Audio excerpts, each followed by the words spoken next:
আরও দাও গ্রামে ওয়াইফাই। এবার বুঝলা কেমন মজা? এইসব কথাবার্তা কিছুদিন যাবৎ ইউটিউবেও শুনতেছি, তারপরে ফেসবুকেও শুনতেছি, আবার একটা ভাইরাল গানও দেখতেছি। এক কাপ চা বানাই স্বামীর জন্য। তো যেটা বলতে চাচ্ছিলাম আর কি, এই গানটা গেয়ে একটা গ্রামের মহিলা যে সুন্দর করে চাটা বানিয়ে তার স্বামীর সামনে নিয়ে গেছে, সে কিন্তু একটা কন্টেন্ট তো তৈরি করছে। কিন্তু এই কন্টেন্টটা নিয়ে আমরা অনেকে অনেকভাবে কথা বলতেছি। আসলে আমরা কি একবারও বিবেক দিয়ে ভেবে দেখছি এটা কি আসলেই ঠিক? দেখেন, বর্তমানে ফেসবুকে লাইভে এসে মানুষ ঝগড়া করতেছে, একজন আরেকজনকে খারাপ খারাপ ভাষায় বকাবাদি করতেছে।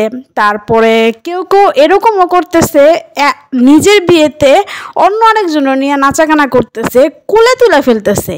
কিন্তু ওই জিনিসগুলো কিন্তু আমাদের কারোই চোখে পড়তেছে না। আর চোখে পড়তেছে কোনটা? যে উনি গ্রামের মানুষ আর ওনার ড্রেস আপ ঠিক নাই, উনি একটা গাইয়া মানুষ, উনি কেন ওয়াইফাই চালাবে? আর যে কথা বলতেছিলাম আর কি, কিছুদিন আগে গ্রামের আরেকটা ভাইয়াও ভাইরাল হয়েছে। তার ডায়লগটা ছিল এইরকম, এটাই বাস্তব, হা হা হা। এই ডায়লগটা দিয়ে কিন্তু সেও ভাইরাল হয়েছে। কিন্তু সে কিন্তু এটা দেখায় নাই তার বউ কেমন আছে, তার বউর কত টাকা আছে, সে কি করছে। আসলে সমালোচনা করা ঠিক না, কিন্তু কিছু কিছু জিনিস দেখলে সমালোচনা না করেও পারি না। কি করব বলেন, মানুষ তো, তাই না? আর যারা যারা বলতেছে যে গ্রামে দাও ওয়াইফাই, আরও দাও গ্রামে ওয়াইফাই, আরে ভাই, গ্রামের মানুষের মধ্যে আর কিছু থাকুক আর না থাকুক, তাদের মধ্যে যে মাইন্ডটা আছে সেটা কিন্তু এই যে বর্তমানে যারা কন্টেন্ট নামে নিজেকে, নিজের সব কিছু, নিজের যে একটা নিজের যে প্রাইভেটনেস আছে ওটা যে সবার সামনে প্রকাশ করতেছে, এটা কিন্তু ঠিক না। কিন্তু গ্রামের মানুষ এতটাও খারাপ না। প্লিজ, হয়তো আপনারা দেখেন না, আপনারাই ভাইরাল করতেছেন, আপনারাই গালিগালাজ করতেছেন।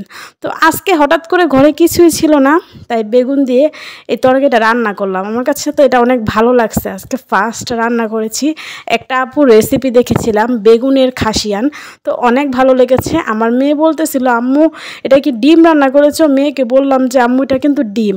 তো আমার মেয়ে কিন্তু বুঝতে পারেনি যে এটা যে ডিম না।